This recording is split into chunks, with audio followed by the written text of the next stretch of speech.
गांधीनगर में हुआ हिंसक प्रदर्शन। महिला की हत्या के अभियुक्त के पकड़े जाने के बाद भी हुआ विरोध प्रदर्शन।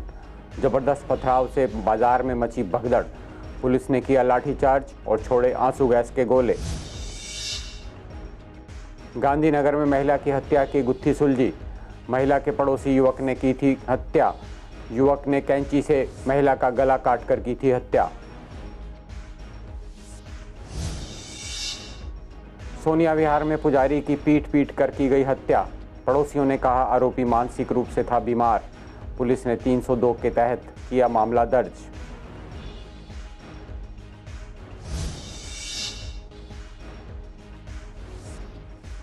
मौसम की मार झेल रहे हैं लोगों ने कहा मौसम विभाग की जानकारी झूठी साबित हो रही है।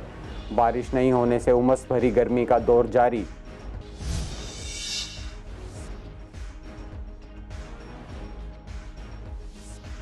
पुलिस ने पांडवनगर रोड रेज मामला सुलझाया। स्कूटी टच होने पर मामा भांजे ने की थी हत्या। पुलिस ने सीसीटीवी की मदद से दोनों आरोपियों को किया गिरफ्तार। नमस्कार, आप देख रहे हैं पूर्वी दिल्ली खास और आज की खबरों के साथ मैं हूं दिलबर कोठी। गांधीनगर में एक महिला की 1 जुलाई को हुई हत्या के बाद पुलिस ने बुधवार शाम अभियुक्त को गिरफ्तार भी कर लिया था, लेकिन उसके बावजूद न्याय की मांग को लेकर प्रदर्शन हुआ और प्रदर्शन इतना हिंसक हो गया कि भारी पथराव हुआ। पुलिस को भीड़ पर काबू पाने के लिए आंसू गैस के गोले छोड़ने पड़े। देर रात तक इलाके में तनाव था और पुलिस का भारी बंदोबस्त किया गया था। कैंडल मार्च की घोषणा पूर्वांचल नवनिर्माण संगठन दिल्ली प्रदेश की तरफ से की गई थी। कहा गया था कि दलित महिला की निर्मम हत्या के विरोध में शांतिपूर्ण कैंडल मार्च निकाला जाएगा, लेकिन ऐसा नहीं हो सका। महिला कॉलोनी में जब प्रदर्शनकारी पहुंचे तो पुलिस ने उन्हें कैंडल मार्च निकालने से रोका। पुलिस का कहना था कि अभियुक्त को पहले ही गिरफ्तार किया जा चुका है, लेकिन प्रदर्शनकारी तैयार नहीं थे। इसी बीच किसी ने पुलिस पर पथराव शुरू कर दिया। पथराव शुरू होते ही भगदड़ की स्थिति मच गई और पुलिस ने भी पत्थर फेंकने वालों पर लाठीचार्ज शुरू कर दिया। पूरा बाजार बंद हो गया। तब भी प्रदर्शनकारी शांत नहीं हुए और उन्होंने गांधीनगर थाने पर भी पथराव किया और वहां खड़ी पुलिस की गाड़ियों के साथ साथ प्राइवेट गाड़ियों के भी शीशे तोड़ डाले। कई पुलिसकर्मी भी इस पथराव में घायल हो गए। इस पर पुलिस ने आंसू गैस के गोले छोड़कर भीड़ को तितर बितर किया। पुलिस को हालात पर काबू पाने के लिए काफ़ी मशक्कत करनी पड़ी। डीसीपी का कहना है कि अभियुक्त की गिरफ्तारी के बाद प्रदर्शन का कोई मतलब नहीं था। पुलिस कैंडल मार्च आयोजित करने वालों के खिलाफ कार्रवाई कर रही है। पूर्वी दिल्ली की बाकी खबरों के लिए आइए चलते हैं हमारे सहयोगी सुनील जी के पास। पीएम नरेंद्र मोदी के एक ऐलान के बाद 8 नवंबर 2016 को 1000 और 500 रुपए के पुराने नोट रद्दी का ढेर बन गए थे, लेकिन उस पुरानी करेंसी को बदलने का धंधा अब तक चल रहा है। लक्ष्मीनगर इलाके के रमेश पार्क से दिल्ली पुलिस ने डॉक्टर एजाज अहमद नाम के एक शख्स को 500 और 1000 की पुरानी करेंसी के साथ गिरफ्तार किया है। पुलिस के मुताबिक इस शख्स के पास से 62 लाख रुपए की पुरानी करेंसी मिली है। हैरानी की बात यह है कि शख्स ने 62 लाख रुपए की पुरानी करेंसी को 14 लाख रुपए की नई करेंसी से खरीदा है। पुलिस की पूछताछ में शख्स ने बताया कि उसने ये पुराने नोट कई जगह से इकट्ठे किए हैं और वह करीब 20 लाख रुपए में इन नोटों को बेच देता। दिल्ली के शकरपुर थाना की पुलिस ने इस मामले में कार्रवाई की है, लेकिन मामला संदिग्ध लगने पर देर रात इस मामले में दिल्ली पुलिस की स्पेशल सेल और आईबी की टीम को बुलाया गया। अब तमाम टीम इस शख्स से पूछताछ करके पता लगाने की कोशिश कर रही है कि वह पुरानी करेंसी को किस तरीके से मार्केट में बेचता था और इसका खरीदार कौन है। आपको बता दें, सरकार ने पुरानी करेंसी को नई करेंसी में बदलने के लिए तब अवधि तय की थी और लोगों को 4000 रुपए बदलने की भी इजाजत थी। इससे देश भर में अफरा तफरी का माहौल बना था और बैंकों के सामने लंबी लंबी लाइनें लग चुकी थीं। बहुत से लोग अब तक उस झटके से नहीं उबर पाए हैं, लेकिन हैरानी की बात है कि पुरानी करेंसी को बदलने का धंधा अब तक चल रहा है। सीक्रेट इन्फॉर्मेशन थी जिस पे हमने 2 आदमियों को डिटेन किया है, जिनके पास से कुछ ओल्ड करेंसी निकली है। अभी इसमें जो भी लीगल एस्पेक्ट होंगे उसके हिसाब से। एजाज अहमद एक हैं जो रमेश पार्क में रहते हैं और दूसरे एक हैं आज़ाद। सर क्या काम करते हैं? ये अभी कोई काम नहीं करते। पहले ये इन्होंने पीएचडी की हुई है, आजकल बेरोजगार है। गांधीनगर के रघुवरपुरा में 22 साल की महिला की हत्या हुई थी। इस हत्या की गुत्थी अब पुलिस ने सुलझा ली है। दरअसल हत्या के आरोप में महिला के पड़ोस में रहने वाले एक युवक को गिरफ्तार किया गया। पुलिस के मुताबिक महिला ने जब शारीरिक संबंध बनाने से मना कर दिया तो उस युवक ने कैंची से महिला का गला काटकर हत्या कर दी। डीसीपी आर साथिया सुंदरम ने बताया कि गिरफ्तार आरोपी का नाम मान सिंह है और वो 25 साल का है। आरोपी यूपी के कौशाम्बी जिले का रहने वाला है। आपको बता दें 1 जुलाई को महिला का शव खून से लथपथ उसके घर की सीढ़ियों पर पड़ा मिला था, जिसके बाद शव को पोस्टमार्टम के लिए भेज दिया गया था, जिसमें डॉक्टर्स ने बताया था कि महिला की तेज धारदार हथियार से हत्या की गई है। इस मामले में आईपीसी की धारा 302 के तहत मामला दर्ज किया गया है। जो महिला है नीचे से जो ग्राउंड फ्लोर से ऊपर जा रही है, जो बेडशीट कपड़े वगैरह सुखाने के लिए टेरेस में छत पर, उसी समय में ये जो जैसे इसका कमरा इन्होंने क्रॉस किए तभी ये कह रहा है वो लेडी ने इनको देखे मुस्कुराया, स्माइल किए, फिर वो ऊपर चलेगी। फिर इसी बंदे ने उनको गलत तरीके से उन्होंने ले लिया, फिर इनको महिला को पीछे से फॉलो किए। ऊपर चढ़ने के समय में वो महिला ऑलरेडी वो छत पर अपना कपड़ा वगैरह सारे डाल के वो आवाज़ आ रही थी, तभी इन्होंने उसको डिमांड किए हैं सेक्सुअल फेवर के लिए।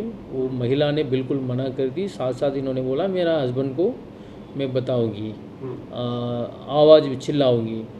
फिर इन्होंने तुरंत इनको गुस्सा आ गया, फिर डर गया भी है। वो बता रहे वो मैं उनके हाथ में सिसर भी थे, कैंची भी थे, उनके कहना, उसी में इन्होंने उसको मार दी। सोनिया विहार इलाके से एक सनसनीखेज मामला सामने आया है, जहां एक पुजारी की पीट कर हत्या कर दी गई।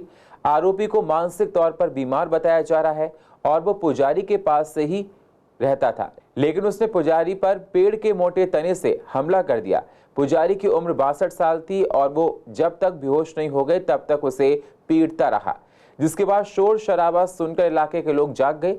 उन्होंने पुजारी को पीटता देख आरोपी की पिटाई कर दी, जिसके बाद पुजारी को अस्पताल ले जाया गया और इलाज के दौरान उसकी मौत हो गई। पुजारी जी हमारे गुरुजी थे, जो सन 2000 से मुझे कुश्ती सिखाते थे। तो उसके बाद थोड़ा वो बुजुर्ग हो गए, फिर उनको मैंने बोला आप मंदिर को देखो और मैं बच्चों को कुश्ती सिखाऊंगा। कल ऐसा वारदात होती है, 1 हफ्ते पहले कोई संदिग्ध लड़का आया था और जो मंदिर में इधर भी झाड़ू मारता था, पीछे भी झाड़ू मारता था।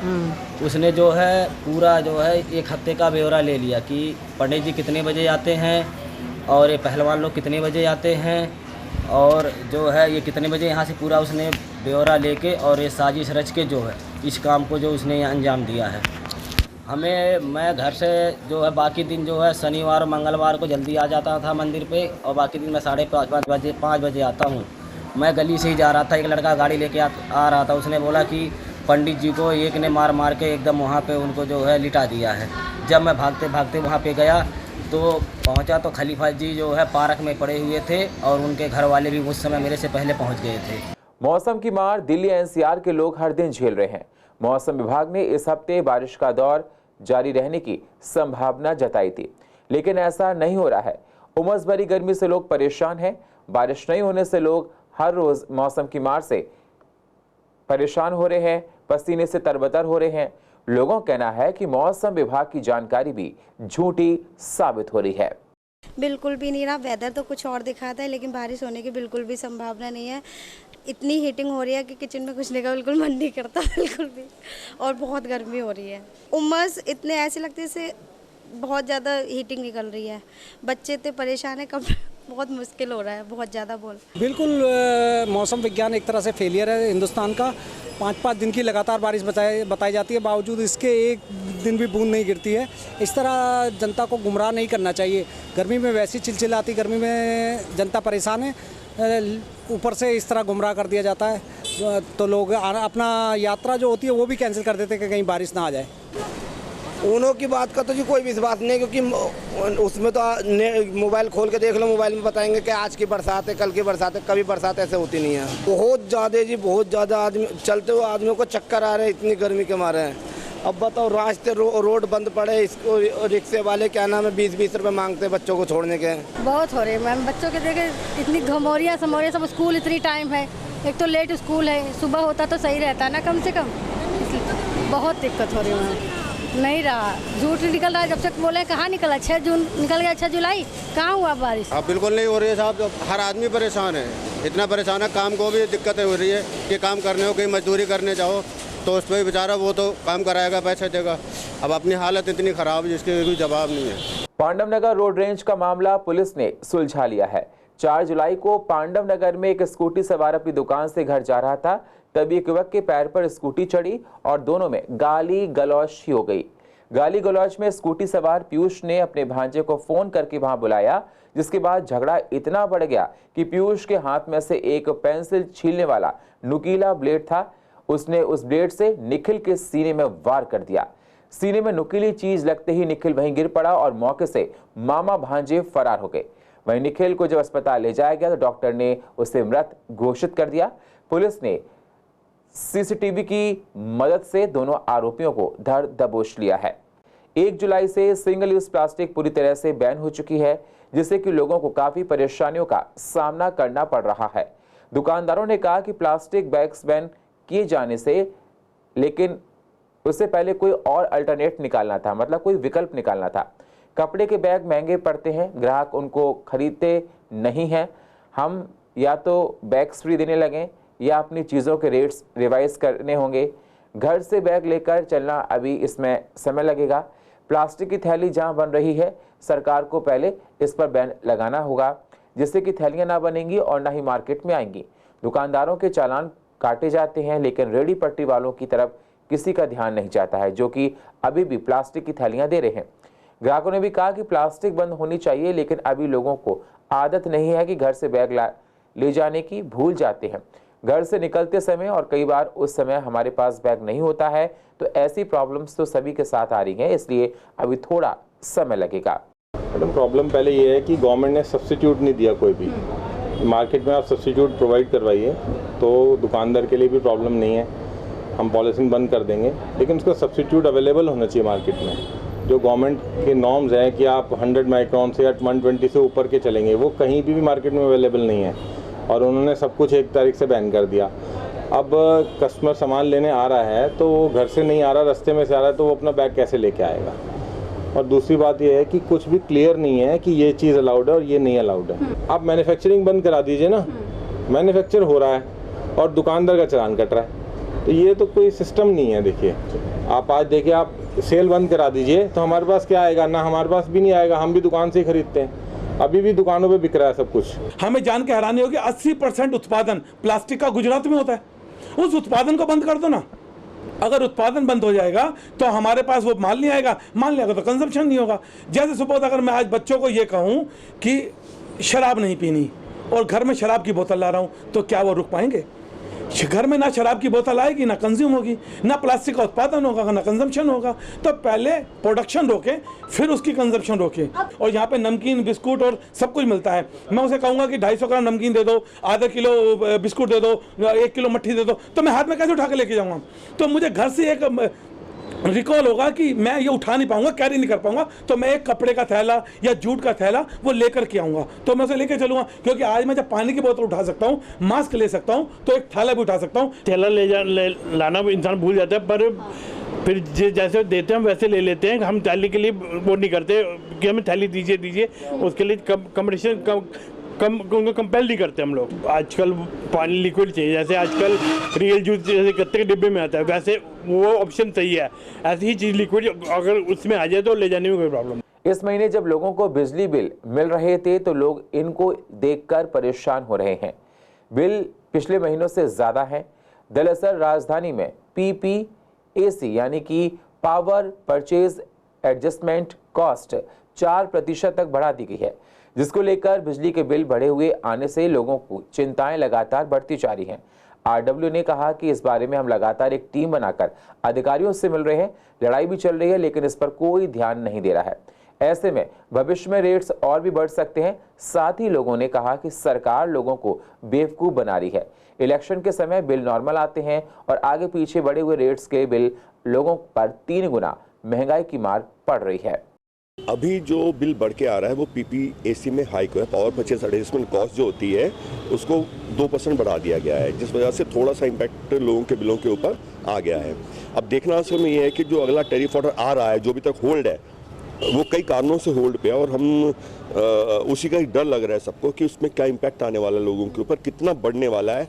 क्योंकि सुनने में आ रहा था कि रिलीफ आएगा, लेकिन जो हालात नज़र आ रहे हैं उस पर लग नहीं रहा कि कोई रिलीफ आने वाला है। उसमें ये लग रहा है कि टैरिफ बढ़ के आने वाला है। तो असल धमाका उस समय होगा जब ये टैरिफ ऑर्डर आएगा, पर वो क्या होगा। तो हमारी बिजली कंपनी से एक शिकायत भी है और एक एडवाइस भी है कि इस तरीके को सुधार किया जाए, क्योंकि जब से ये पीपीएसी इसके चार्ज चालू लगना शुरू हो चुके हैं जब से ये, तो लोगों को काफ़ी दिक्कतों का सामना करना पड़ रहा है। तो हमारी ये है कि कम से कम एक पब्लिकली एक मीटिंग रखें, उसमें लोगों को बताएं और लोगों के जो सुझाव हैं वो भी सुने, क्योंकि जो बिजली के रेट बढ़ते जा रहे हैं लोगों के लिए आने वाले समय में बहुत दिक्कत पैदा कर रहे हैं। सोलर सिस्टम को और बढ़ाया जाए और उसमें सब्सिडी दी जाए।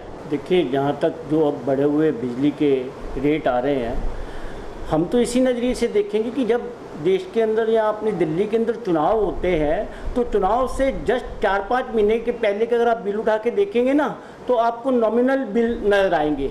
ऐसा लगेगा जैसे फ्री फ्री फ्री। फिर ऐसा क्या हो जाता है कि जैसे इलेक्शन बीतते हैं तो बिजली के इतने बोझ बढ़ जाते हैं, इतने इनको सारे चार्जेस नज़र आने शुरू हो जाते हैं, तब कहाँ जाते हैं। और दिल्ली के साथ सौतेला व्यवहार क्यों? आप पंजाब में तो 300 यूनिट दे रहे हो और दिल्ली का मॉडल दिखा रहे हो, दिल्ली वालों को बेचारों को 200 यूनिट दे रहे हो और वो भी बड़े रेट पे। को बता रहे थे कि बिजली के बिल जो हैं वो बढ़े हुए रेट से लोगों को मिल रहे हैं, लेकिन आने वाले समय में इस पे कोई राहत लोगों को मिल पाएगी या नहीं, ये आने वाला वक्त ही बताएगा। कैमरा पर्सन मोहित के साथ मैं वंदना कश्यप के अंत CCN। पूर्व दिल्ली के विनोद नगर की गली के चौक पर कूड़े और मलबे का ढेर लगा हुआ है। गंदगी के अंबार से लोग परेशान हैं। साथ ही यहाँ का जो मेन नाला है उसे भी साफ नहीं किया गया है, जिससे कि अगर बारिश होती है तो यहाँ जलभराव की स्थिति बन सकती है। लोगों का कहना है कि गंदगी की वजह से बीमारियों का खतरा बना रहता है। साथ ही बारिश पे भी नाले के पानी का खतरा बढ़ेगा और गलियों में पानी भर जाएगा, लेकिन प्रशासन इसकी अनदेखी करता है। मैं तो ये कहूँगा कि जल्दी से जल्दी सरकार को पूरी चीज़ें जल्दी से जल्दी कंप्लीट करनी चाहिए, ताकि लोग गिरे ना। बीच बीच में इतने होल जैसे छूटे पड़ते हैं, कभी कभी हम बिना लाइट से जाते हैं तो हमारे पैर भी घुस जाता है। टूटा तो शायद मेरे ख्याल से नीचे चेंज वगैरह किया होगा, लेकिन रोड चौड़ी करने के लिए बैक साइड से रोड बनी आ रही है मदर डेयरी से, जो कि अभी आधी थी नहीं, अंकुर अपार्टमेंट तक बनी है, उससे आगे तो बिल्कुल बनी नहीं है। तो मैं चाहती हूँ कम से कम जल्दी से जल्दी तो बने। बीच में छोड़ दिया गया और उसका इसकी वजह तो हम जानते नहीं, लेकिन बीच में काम बंद है। परेशानी हो ही रही है, बहुत ज़्यादा परेशानी हो रही है। कहाँ गंदगी नहीं है? कौन सी गंदगी कौन सी पार्टी ने करी है? जो पॉलिटिकल पार्टी देश में आई है, राज्य में आई है, किसने सफाई करी है? कोई सफाई नहीं होती, कुछ नहीं होती। बरसात आ जाएगा तो लोगों को अपने जूते वगैरह कपड़े उतार के चलना पड़ेगा, घरों में पानी आ जाएगा अंदर, नीचे अंदर ढलान की तरफ। ये हमने आज से 40 साल पहले हम भी MCD के स्कूल में पढ़े, वो इस तरह इनका वही है जो आज है, जो पहले था वही आज है, कोई चेंजिंग नहीं, कोई कुछ नहीं। नालों की सफाई तो अभी ये रिफाउंड इशू तो सारा निकला, नाला सारा गंदा निकला अभी 1 वीक और 15 days back they are renovating the set. Laxmi Nagar की गली नंबर 12 पिछले कई दिनों से गैस पाइपलाइन डालने के लिए गली को खोदा गया था, लेकिन इसके बाद गली को बिना रिपेयर करे छोड़ दिया गया, जिसकी वजह से जगह जगह बने गड्ढों में आए दिन हादसे होने का खतरा बना रहता है। स्थानीय लोगों का कहना है कि गड्ढों में बारिश का पानी भरने से मच्छर पनप रहे हैं। हालांकि अब इन गड्ढों को तो भर दिया गया है, लेकिन अभी इन पर केवल मिट्टी डाल दी गई है, जिससे अभी भी सड़क खराब है और उसकी मरम्मत नहीं की गई। साथ ही लोगों का कहना है कि उनकी पानी की पाइपलाइन तोड़ दी गई है, लेकिन उसे रिपेयर नहीं किया गया, जिससे इलाके में पानी की किल्लत हो रही है। परेशानी है, सड़क टूटी पड़ी है और क्या, ये सड़क सारी तोड़ दी, सारी ये सीडी वीडी सब तोड़ दी है, सारे में गड्ढे खुदे पड़े हैं, सारी ये पौड़ी वोड़ी सब तोड़ी पड़ी है। देखो ना, अब देखो ना, जीना वीना सब पौड़ी तोड़ दी है, सब सड़क बैटरी पड़ी है सारी। IGL का पाइप डालने के लिए उन्होंने रोड की खोदा उन्होंने, और मेरा बोरिंग का पाइप भी डैमेज किया, बोरिंग की मोटर भी नहीं मतलब निकाली उन्होंने, और मेरा MCD का जो पानी आता है उसके भी पाइप ब्रेक किया और उसको भी रिपेयर नहीं कराया। इनफैक्ट मेरे घर में अभी तक भी पानी नहीं है, मैं अपना सेकंड फ्लोर से आंटी से फिल कर रही हूँ, लेकिन उनकी तरफ से कोई भी वो नहीं है कि उनकी तरफ से कोई भी एफर्ट है, कोई सुनता नहीं है। पूरा 3 दिन तक मैं बाहर बैठी रही हूँ, इतना उन लोगों को बोला है, लेकिन उनकी तरफ से कोई वो नहीं था। अभी वो लोग कहते हैं कि हम आपको फैसिलिटी दे रहे हैं। भाई अगर आपको इतना नुकसान करके हमें ऐसी फैसिलिटी देनी है तो प्लीज़ हमें ऐसी फैसिलिटीज़ नहीं चाहिए। हमारे पास अभी सिलेंडर से भी हमारा काम हो रहा है। ऐसा नहीं है कि अगर आप हमें गैस प्रोवाइड करा रहे हैं तो गैस प्रोवाइड करने के बाद और अच्छा खाना बनेगा। खाना तो वही बनेगा जो सिलेंडर से बन रहा है, लेकिन ये क्या नुकसान किया है। समस्या ये थी कि हमारे यहाँ पे इन्होंने IGL वालों ने लाइन खोदी नीचे और इन्होंने हमारा समरसीबल का और पानी का पाइपलाइन तोड़ दिया। उसके बाद हमने इनको इतनी कोशिश करी, इनके पीछे पीछे भागे हम लोग कि भाई हमारी लाइन सही करा दो, आप हमारी रिपेयर करा दो, जो मर्जी करो। ये लोग जितने भी इनके अधिकारी थे सब मेरे को अभी करा रहे हैं, कल करा रहे हैं, परेशान कर दिया बुरी तरीके से। मेंटली भी इतना डिस्टर्ब हो गया इन लोगों के चक्कर में बहुत बुरी तरीके से। फिर जाके मुझे यहाँ इस गली में 3 लोगों के तोड़े हैं, तीनों में से किसी के रिपेयर नहीं हुए। अब ज़बरदस्ती कल आके फिर उन्होंने मिट्टी भर के इसको गड्ढा बंद कराया। जब ऊपर से प्रेशर इनके पास आया, मच्छर हो गए थे इसके अंदर, मम्मी गिर गई थी साइड में, यहाँ पे उनके पैर में चोट लगी, बच्चे साइड में निकल के जा रहे थे। उपराज्यपाल BK सक्सेना ने MCD के स्कूलों की काया पलट के लिए पायलट प्रोजेक्ट लॉन्च किया है, जिसमें पूर्व दिल्ली के भी कई स्कूल शामिल हैं। 15 अगस्त तक 25 स्मार्ट स्कूल तैयार होने की बात कही गई है। पायलट प्रोजेक्ट के तहत स्कूलों में पेंटिंग, फर्नीचर, स्मार्ट बोर्ड से लेकर सारी सुविधाएं दी जाएंगी। पूर्व एजुकेशन चेयरमैन राजीव चौधरी ने बताया कि स्कूल्स को तैयार होने में जो खर्चा आएगा वह स्कूल को दे दिया गया है। आगे क्या कुछ कहा राजीव चौधरी ने, जरा आप भी सुनिए।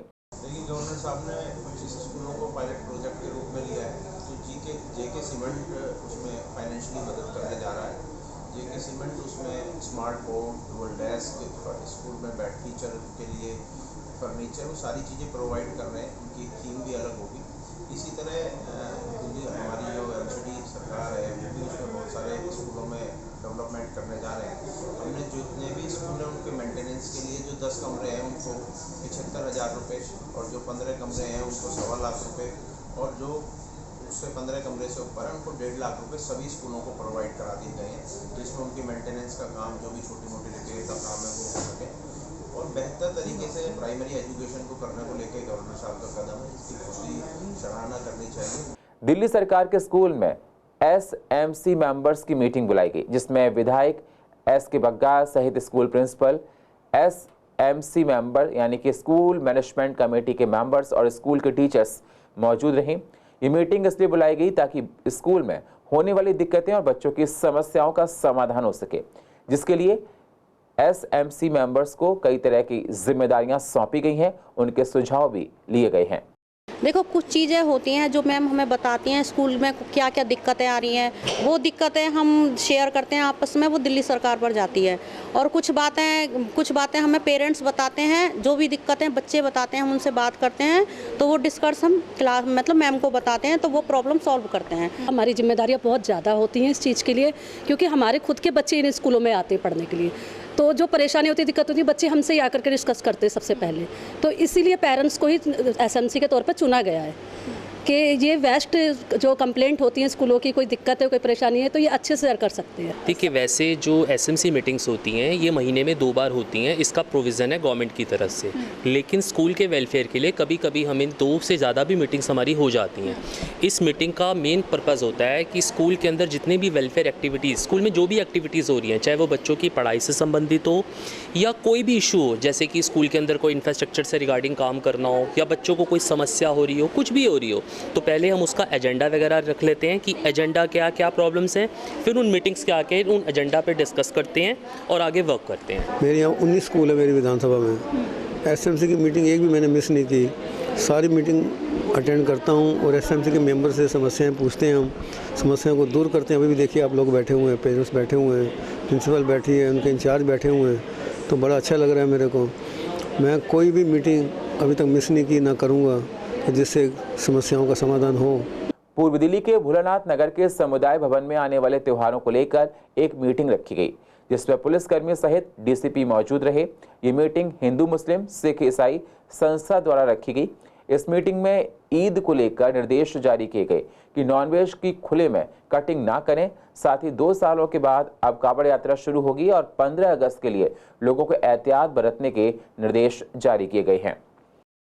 ईद का, बकरीद का है, फिर उसके बाद कावड़ यात्रा भी वो शुरू होने वाला है। और उसके अलावा 15 अगस्त का भी जो चेकिंग वगैरह जो अरेंजमेंट्स वगैरह सब शुरू हो चुका है। ये तीनों सिलसिले में हमने इनको काफ़ी सारे जो डायरेक्शन हमने पास किए हैं। बाकी जो आज का जो लॉ एंड ऑर्डर का काफ़ी इशू चल रहा है उसी सिलसिले में भी हमने इनको बताया है। हमारा जो एकता को हम संभाल के रखना है।